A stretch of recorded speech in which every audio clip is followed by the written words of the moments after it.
Okay, so continuing on with delivery, as we discussed in the last video about the methods of delivery and what is good and bad delivery, now we're going to be talking about some aspects of delivery and what those aspects are and how they can actually help us with our speech as we're going through our speech and introducing our speech. Okay, so I'm going to share my screen again for everyone and let's continue.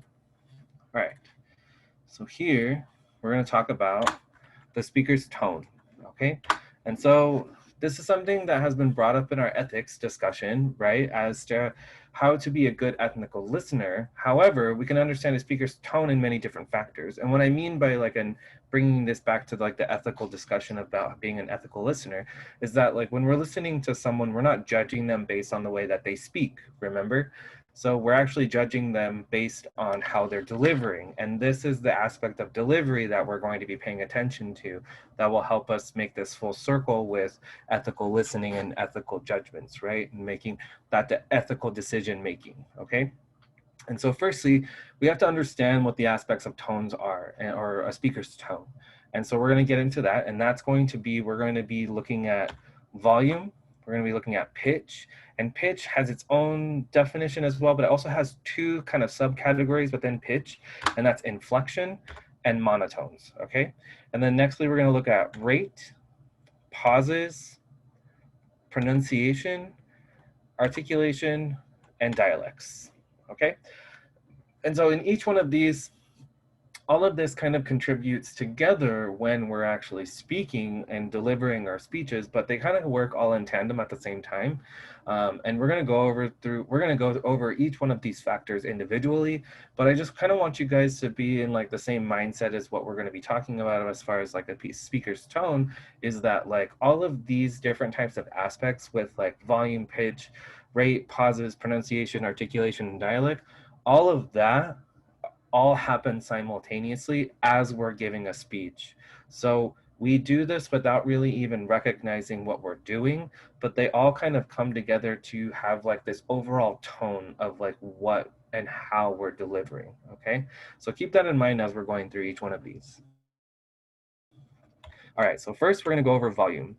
And volume is defined in your book as the loudness or softness of the speaker's voice, right? So typically, like when I speak, I try to keep it at a conversational level for you guys, but sometimes I get kind of excited and I actually talk like really loud, like that.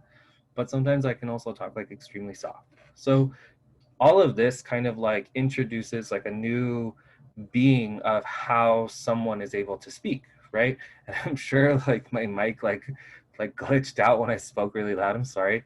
And if this is in your ear, I apologize. But but essentially this is what adds to the speak, right? This what adds to someone's tone, the speaker's tone, is that the volume, the way at which like the level of hearing or the level of volume that is being delivered within your speech, right? And that affects how we listen and how we hear, going back to listening and hearing from when we went over that in the beginning of the semester.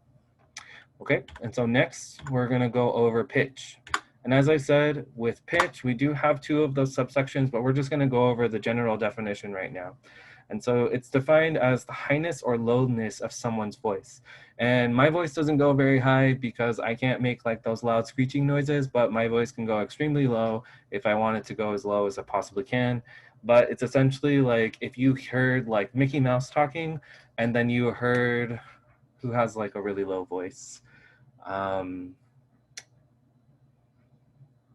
I don't know. I can't think of someone, but think of something that's like really like soulful and it's like sensual and supple, right? Like that's like a low voice, right? Like speaking real low, like that's how it is. And like I said, pitch is also made up of two subcategories, and let's go over that really quick. And so that subcategory is inflections. And so inflections is defined as the changes in pitch of the tone of the speaker's voice. So what does that mean, right? So inflections means that like when we speak with like an upward inflection, it's like that we're hiring our tone of voice. Or when we speak with a lower inflection, we're like, yeah, you know what I mean. You know what I mean? So like when we're speaking high inflection and then low inflection. So that's kind of like an example of what the inflections means. Like when you have an upward inflection, it sounds like everything comes out to be a question. When you have a low inflection, it sounds like something is kind of like diminuting in value, right? And so that's why pitch is extremely important, because when we have the upward and low inflections, it could give a verbal situation in which we might not be intending to meet, right? Or we might not be intending to deliver at the same time. So that's something that to keep in mind when you're thinking about pitch. And then nextly, we have monotone, right? And so monotone is defined as a constant pitch or tone of voice. So when someone is speaking completely monotone, they don't have any type of inflection. Their voice doesn't go high or low. It just stays at a constant rate. And sometimes these monotone individuals might actually be individuals that could be seen as boring and have no like authenticity or being genuine or have no emotion within their voice because it is just the way that they speak. And for the longest time, a lot of people thought I was monotone, but I had to change that up and kind of rediscover how I'd be able to like implement my voice and stretch it in a way that would kind of deliver a lot of activity. I know this is a lot to take in, but just think of it as pitch has two subcategories, right? So someone's high and lowness of pitch can actually go into an inflection or like inflections being high and low, and then they can go into monotones, right? Where it's just a constant. There isn't any change that's happening within someone's voice. And so think of it kind of like that. Okay, so next is the rate of someone speaking, right? And I actually have personal trouble with this because sometimes I feel like I speak a little bit too fast, and that kind of messes with like the comprehension of what I'm talking about. I know you guys have probably thought like I do speak really fast. I try not to. I try to keep it at a constant rate for everyone, but as rate is defined in your book as the speed in which someone speaks, right? And so I can talk extremely fast if I wanted to and just go through this lecture and just not really even pay attention to not asking you guys any questions, and you probably wouldn't be able to like actually comprehend anything I was possibly saying. Or I could slow it down and say like, hey, is there anything that I can explain for you guys? Do I need to talk a little bit slower so that everyone can get the message? And then also keep in mind that like my Zoom glitches, so I try to stay on a constant rate with you guys. So essentially when we think of rate, we think of having a constant speed, but we're actually looking at the speed in which someone speaks. Right? So next is going to be our pauses. And pauses is defined as a momentary break in vocal delivery of the speech. So when we conduct pauses within our speech, essentially it's allowing us to conduct a stop, right? Where it's like you allow your audience to kind of reflect, or like you allow your audience to kind of see something within like a situational, like emotional impact, right? So when you need your audience to take like an emotional impact, you might have a longer pause in between your sentence or in between your evidence, depending on how you've stated that information and what that information might be. It could be something super impactful. It could be something like very emotional, like who knows, but it is that pause that will accentuate the way that your speech is being delivered. Okay, so next we have pronunciation, and pronunciation is defined as the accepted standard of sound and rhythm for words in a given language. I don't want you guys to pay attention to pronunciation at all. Everybody speaks differently. There's no one right way, one wrong way to have your own speech.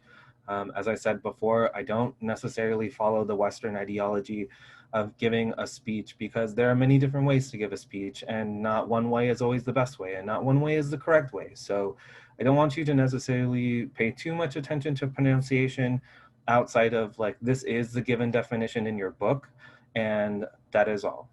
So if you can relay a message to us, but you can't say certain words, like there are some words that I just can't say on some days, and that's just it. But I'm not going to hold you to a level of like vernacular that you need to achieve. And if you don't know what vernacular is, it means to have like the correct sort of language. And I'm not going to hold you to that because it's just stupid. Anyways, going on. Articulation. And so articulation is defined in your book as a physical production of particular speech sounds. And again, following what I just said about pronunciation, articulation is going to be held to that same standard. Not everyone is going to speak in the same way as someone else, and to hold them to that standard is just inappropriate and, in my opinion, discriminatory and racist. So I don't think that we're going to be touching on articulation and pronunciation with any high regard outside of it is only announced in your book as a portion of delivery. Okay? Okay, and lastly, dialect. And I like actually speaking about dialect because it's defined in the book as a variety of language distinguished by variations of accent, grammar, and vocabulary. And so dialect I find to be extremely interesting because as I said before, vernacular would be defined as like the correct way of speaking, but dialect isn't necessarily a part of vernacular, right? We all have different ways of talking, and we all have different ways of sounding things and making things sound and understandable for ourselves. And so when we share our dialects with individuals, we're sharing a portion of who we are and our culture as well. So I appreciate dialects in all different types of languages and tongues and where we come culturally. So I believe that when we're sharing our dialect within our deliveries, it's adding to the character and to the competence, which is a portion of our ethics, right? Taking that back to ethics, but it's sharing a layer of competence and character within our speech and in our delivery that gives us that type of uniqueness as people in the world. So keep that in mind when we are speaking about delivery as far as like the speaker's tone, okay? So don't pay attention to pronunciation and articulation, but your dialect is definitely very important. It adds to your character. It brings lots of new different kinds of colorful ways in which you're delivering your own speech. And so I think with this, please keep that in mind and forget those other two. But like I said, I only gave those to you guys as portions of our textbook. So, all right, and so we're gonna stop it there. And that is going to be the portion about a speaker's tone that we're gonna talk about. And in the next couple of videos, we're gonna talk about your speaker's body language. And then lastly, we're gonna finish off with practicing your delivery, okay? So you should be able to have answered all of the questions that I posed within the micro lecture so far. I'm sorry that these are really long, guys. I apologize, but there's just so much information that we have to go through. And since we're already in midterms, like I have to give it to you guys, because if I don't inform you, you're not going to be well prepared for your last two speeches, okay? All right, so I'm gonna see you guys in the next one. Bye.